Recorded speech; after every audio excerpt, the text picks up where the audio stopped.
The Old Curiosity Shop by Charles Dickens. Chapter 32.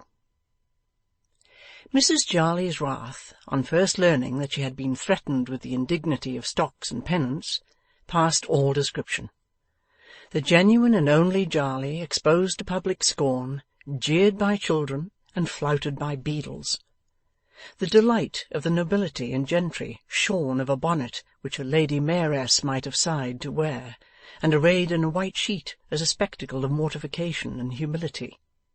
And Miss Monflathers, the audacious creature who presumed, even in the dimmest and remotest distance of her imagination, to conjure up the degrading picture. "I am almost inclined," said Mrs. Jarley, bursting with the fullness of her anger and the weakness of her means of revenge, "to turn atheist, when I think of it." But instead of adopting this course of retaliation, Mrs. Jarley, on second thoughts, brought out the suspicious bottle, and ordering glasses to be set forth upon her favourite drum, and sinking into a chair behind it, called her satellites about her, and to them several times recounted, word for word, the affronts she had received. This done, she begged them, in a kind of deep despair, to drink, then laughed, then cried, and took a little sip herself, then laughed and cried again, and took a little more.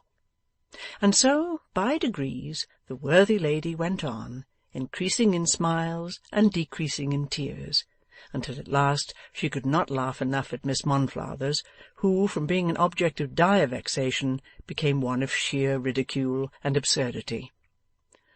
"For which of us is best off, I wonder?" quoth Mrs. Jarley. "She or me?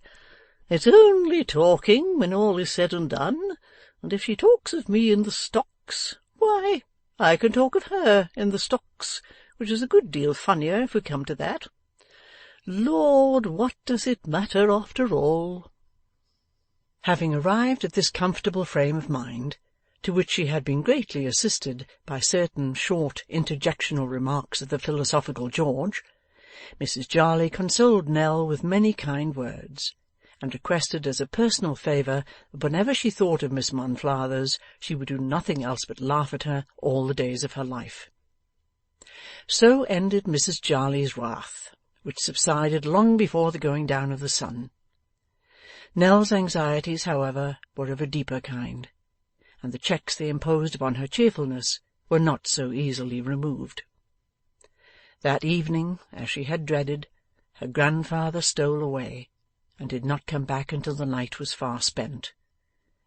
Worn out as she was, and fatigued in mind and body, she sat up alone, counting the minutes until he returned, penniless, broken-spirited, and wretched, but still hotly bent upon his infatuation. "Get me money," he said wildly, as they parted for the night. "I must have money, Nell. It shall be paid thee back with gallant interest one day, but all the money that comes into thy hands must be mine, not for myself, but to use for thee. Remember, Nell, to use for thee." What could the child do with the knowledge she had, but give him every penny that came into her hands, lest he should be tempted on to rob their benefactress? If she told the truth, so thought the child, he would be treated as a madman. If she did not supply him with money, he would supply himself. Supplying him, she fed the fire that burnt him up, and put him perhaps beyond recovery. Distracted by these thoughts, borne down by the weight of the sorrow which she dared not tell, tortured by a crowd of apprehensions whenever the old man was absent, and dreading alike his stay and his return, the colour forsook her cheek, her eye grew dim, and her heart was oppressed and heavy. All her old sorrows had come back upon her, augmented by new fears and doubts. By day they were ever present to her mind, by night they hovered round her pillow, and haunted her in dreams. It was natural that, in the midst of her affliction, she should often revert to that sweet young lady of whom she had only caught a hasty glance, but whose sympathy, expressed in one slight brief action, dwelt in her memory like the kindnesses of years. She would often think, if she had such a friend as that to whom to tell her griefs, how much lighter her heart would be, that if she were but free to hear that voice, she would be happier. Then she would wish that she were something better, that she were not quite so poor and humble, that she dared address her without fearing a repulse, and then feel that there was an immeasurable distance between them, and have no hope that the young lady thought of her any more.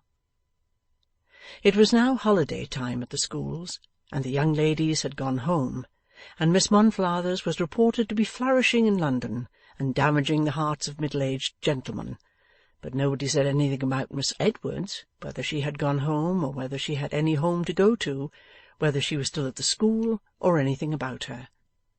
But one evening, as Nell was returning from a lonely walk, she happened to pass the inn where the stage-coaches stopped, just as one drove up, and there was the beautiful girl she so well remembered, pressing forward to embrace a young child whom they were helping down from the roof. Well, this was her sister, her little sister, much younger than Nell, whom she had not seen, so the story went afterwards, for 5 years, and to bring whom to that place on a short visit she had been saving her poor means all that time. Nell felt as if her heart would break when she saw them meet. They went a little apart from the knot of people who had congregated about the coach, and fell upon each other's neck, and sobbed and wept with joy. Their plain and simple dress, the distance which the child had come alone, their agitation and delight, and the tears they shed, would have told their history by themselves. They became a little more composed in a short time, and went away, not so much hand in hand as clinging to each other. "Are you sure you're happy, sister?" said the child as they passed where Nell was standing. "Quite happy now," she answered. "But always?" said the child. "Ah, sister, why do you turn away your face?" Nell could not help following it a little distance. They went to the house of an old nurse, where the elder sister had engaged a bedroom for the child. "I shall come to you early every morning," she said, "and we can be together all the day." "Why not at night-time too? Dear sister, would they be angry with you for that?" Why were the eyes of little Nell wet that night, with tears like those of the two sisters? Why did she bear a grateful heart because they had met, and feel it pain to think that they would shortly part? Let us not believe that any selfish reference, unconscious though it might have been, to her own trials awoke this sympathy, but thank God that the innocent joys of others can strongly move us, and that we, even in our fallen nature, have one source of pure emotion which must be prized in heaven. By morning's cheerful glow, but oftener still by evening's gentle light, the child, with a respect for the short and happy intercourse of these two sisters which forbade her to approach and say a thankful word, although she yearned to do so, followed them at a distance in their walks and rambles, stopping when they stopped, sitting on the grass when they sat down, rising when they went on, and feeling it a companionship and delight to be so near them. Their evening walk was by a river's side. Here, every night, the child was too, unseen by them, unthought of, unregarded, but feeling as if they were her friends, as if they had confidences and trusts together, as if her load were lightened and less hard to bear, as if they mingled their sorrows and found mutual consolation. It was a weak fancy, perhaps, the childish fancy of a young and lonely creature, but night after night, and still the sisters loitered in the same place, and still the child followed with a mild and softened heart. She was much startled, on returning home one night, to find that Mrs. Jarley had commanded an announcement to be prepared, to the effect that the stupendous collection would only remain in its present quarters 1 day longer, in fulfilment of which threat, for all announcements connected with public amusements are well known to be irrevocable and most exact, the stupendous collection shut up next day. Are we going from this place directly, ma'am? said Nell.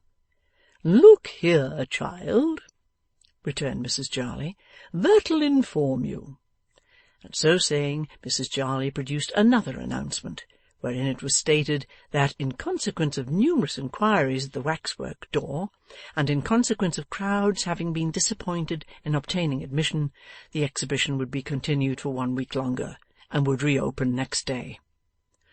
For now that the schools are gone, and the regular sightseers exhausted, said Mrs. Jarley, we come to the general public, and they want stimulating. Upon the following day at noon, Mrs. Jarley established herself behind the highly ornamented table, attended by the distinguished effigies before mentioned, and ordered the doors to be thrown open for the readmission of a discerning and enlightened public.